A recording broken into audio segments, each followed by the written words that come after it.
New standards for Hong Kong's future rail projects. More than 1 million mainland visitors in Hong Kong during Spring Festival holiday.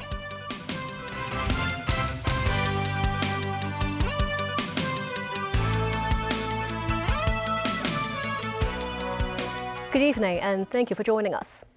The government has unveiled the new Hong Kong railway standards, which draw on both mainland and overseas experiences to set out technical specifications for railway projects. The move aims to attract more engineering consultants and contractors to bid for rail projects, help trim construction costs, and shorten completion times while maintaining delivery quality. In the past, Hong Kong's railway standards largely adopted British and European standards, with relevant laws and regulations scattered across different frameworks. After 6 months of preparation, the government has consolidated the new Hong Kong railway standards, drawing on experiences from the mainland and overseas, with more than 300 railway experts consulted. The new guidelines aim to provide clearer technical specifications for design, construction, operation, and maintenance of future railway projects. Under the new standards, different railway systems are said to be better integrated with more clearly defined station design standards, train dimensions, and loading requirements. The guidelines also specify the adoption of equipment and components that are widely available in the global market. Director of Highways Tony Yao says that could ease past woes when suitable materials and equipment are readily available nearby. But uncertainty over compliance over local specifications sometimes meant contractors had to source from more expensive and distant suppliers. Future designs will also be compatible with mainland systems and formats, facilitating the connection of signaling and communication systems for cross-boundary railways. The government hopes it helps attract more consultants and contractors to bid for rail projects, with lower construction costs, fast-tracking some 10-year projects to be completed in 3 to 5 years. Yao noted how mainland rail technologies often accommodate varying elements, including the environment, humidity, temperatures, and even the typography of railway signage, and these could combine to form and retain the Hong Kong flavors. Engineering sector lawmaker Aaron Bach says the industry will have more flexibility and choice with clearer standards listed and more diversified options to source materials. They adopt the highest standard among all those different standards in the world, including mainland. So there's no problem in ensuring the quality and safety. Bach also hopes that through the introduction of the new railway standards, project delivery can be accelerated and efficiency enhanced, even creating room to advance the railway development timeline set for 2034. Under the new framework, Bach believes some projects can trim costs by as much as 70%. Railways across the mainland are bracing for the travel rush on the last day of the Spring Festival holiday. At Guangzhou South Railway Station, some workers say it was hard to secure a ticket, while train authorities say more train services will be arranged. Suitcase hauling travelers filled Guangzhou South Railway Station, with some carrying local specialties and souvenirs from their hometowns, rushing back to the city before work resumes. This Hubei native says she hoped for a smooth year at work, noting that she brought back a suitcase of food prepared by her mother, including local delicacies from her hometown. Another work-bound traveler, this man from Shandong, says he has spent a lot during the Spring Festival. He says he will only return to his hometown again around May or June. Many travelers say it was so hard to secure a ticket. This passenger from Hubei bought a ticket for a shorter journey first and stayed on the train after reaching that stop by paying the fare difference to continue his journey. Railway authorities estimate that 18.5 million passenger trips will be made nationwide that day, with more than 2,200 additional train services arranged. Guangzhou South Railway Station handled nearly 4.4 million passenger trips over the first 8 days of the Spring Festival holiday, marking an increase of 10% year-on-year. On this final day alone, it expects to serve 765,000 passengers. During the Spring Festival travel rush, additional overnight high-speed rail services have continued to operate to ease demand. The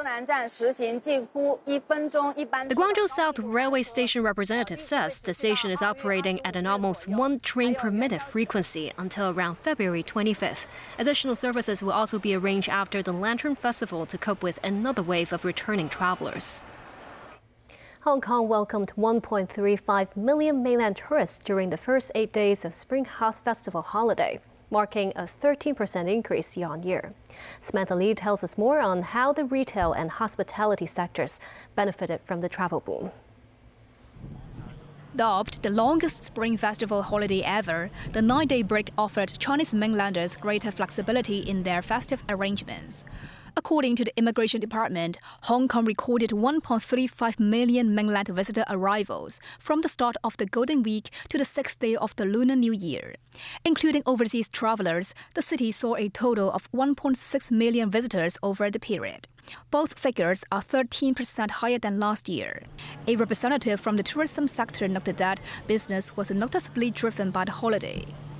Long queues could be seen outside luxury boutiques. Lawmaker for the retail industry Peter Siu noted business performance exceeded his expectations. Those in the cosmetic industry told me that they saw a double-digit growth, which is more than we anticipated, he said. In the hospitality sector, a hotel group reported occupancy rates exceeding 90% over the festival, on par with last year. Average room rates and total revenue rose by 13%, beating the target of 10%. Meanwhile, the southbound travel for Guangdong Vehicles scheme, which allows cars into urban areas, also brought momentum to the city's business. A representative from a hotel group said these guests usually stay for 2 nights to make the most of their visit, and many of them enjoyed the Lunar New Year fireworks display. Samantha Lee, TVB News. The Legislative Council's panel on housing held a special meeting today to discuss the long-term rehousing arrangement for Wang Fuk Court residents. Some lawmakers voiced concerns over the homeowners of the intact Wang Chi house, which is not included in the acquisition plan. While many legislators expressed their support for the government's buyout proposal, some reported inquiries from residents of Wang Chi house. Dominic Lee from the New People's Party said they may face issues regarding property value, resale difficulties, and loss of communal facilities. Another lawmaker, Peter Xu, asked how the authorities would handle heirs who cannot complete probate before the deadline of confirming title acquisition. Deputy Financial Secretary Michael Wong said the rehousing scheme will remain open to residents who cannot complete the process by the end of August.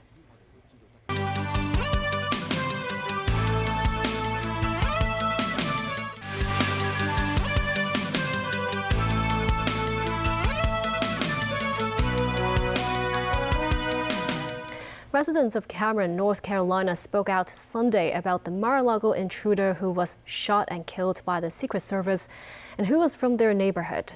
The intruder was identified as 21-year-old Austin Tucker Martin, who breached the perimeters of U.S. President Donald Trump's Florida resort early Sunday morning before he was shot. Tracy Furness has more. 2 cars were seen driving out of the property where public records say Austin Tucker Martin lived, while other cars blocked the entrance to the property located at the end of this private road. Neighbours of Martin were stunned at the news that a member of their small community was the intruder shot and killed by the Secret Service after being seen on the grounds of Mar-a-Lago. This is just farming community out here, mostly family around and all, so it's very odd to hear anything like this that happened out here. I'm glad they got a good Secret Service. For being a Trump supporter, you know, I appreciate what Trump does for us. And I don't see why things like this should happen, but they do. Security was tight around Mar-a-Lago Sunday. The FBI asked area residents who live near Donald Trump's Florida resort to check any security cameras, as they might have footage that could help investigators. Although Trump often spends weekends at his resort, he was at the White House during this incident. First Lady Melania Trump was also with the president at the White House Saturday night. The incident took place at 1:30 a.m. Sunday. Tracy Furness, TVB News. A Hong Kong court on Monday rejects the appeal of 12 activists who challenged their convictions or sentencing terms in the city's landmark Hong Kong 47 case. The sentencing of the national security case came in 2024, and 45 convicts received jail terms ranging from 4 years and 2 months to 10 years. 2 were acquitted. Mo Singai reports. The hearing took place at West Kowloon Law Court on Monday morning. Barrister Lawrence Lau, one of the two acquitted defendants, arrived at the court for his hearing after the Department of Justice had made an appeal against his acquittal. The case is related to an unofficial primary election in 2020. The activists aim to increase the chance of the pro-democracy camp winning a legislative majority at the Legislative Council election and to veto government budgets. The 12 activists who submitted appeals have received a jail term from 4 years and 5 months to 7 years and 3 months. 10 of them, including Lam Cheting and Leung Kwok Hong, challenged against their convictions and sentencing terms. Ho Kwai Lam appealed against her conviction while Wang Ziyu against her sentencing. In the judgment, the court rejected the appeals. It says CUHK has the powers and functions as allocated to it by the BL only, and the lawmakers cannot purport to perform their official functions and powers in contravention of the constitutional duty to uphold the constitutional order under the Basic Law and the CUHK oath. The judges said the conflict scheme was used as a constitutional mass destruction weapon, and that if a CUHK member joined the scheme, he must have necessarily acted in breach of such constitutional duty. They also rejected the applicant's arguments that the 7-year starting point was high. Meanwhile, the court dismissed the government's appeal against Lawrence Lau's acquittal, saying the trial court was entitled to have a reasonable doubt that Lau did not have the prerequisite subversive intent based on the evidence. 18 of the 45 convicts in the case have already completed their jail terms. Mums 9, TVB News. The CUHK Faculty of Medicine has set a target to recruit 33 new professors across all departments this year, with a global recruitment underway.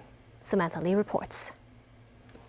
This is not a typical ward, but a simulation ward at the Prince of Wales Hospital, where Year 4 to 6 medical students receive their clinical training. Here, they can master the medical procedures before stepping into a real clinical setting. Real patients will also be invited, giving students hands-on experience with diagnostic tools. These renovated teaching facilities now include virtual reality headsets, which allow students to perform simulated surgeries in a digital world.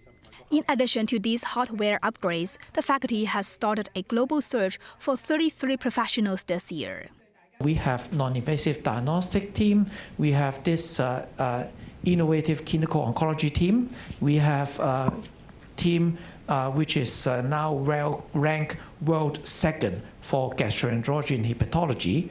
I believe that we will not be limiting to the country or to their background. So we also need to consider also what they are, advantageous in their development and also their outstanding CV that we can see their potential. And of course, we also need to consider about their years of development and also the age group. The most ideal is the young and high-rising talents. The 2026-27 budget is set to be delivered this Wednesday. Philip Chu expressed hope that the government would further support the faculty's medical research and talent acquisition. I hope that for the financial budget planning, that the government can consider this perspective and also to provide us with more funding in the perspective of development in the talent recruitment and also retention, and also about the development in innovation and technological innovation for medicine. Samantha Lee, TVB News. And that's the news. Thank you for watching.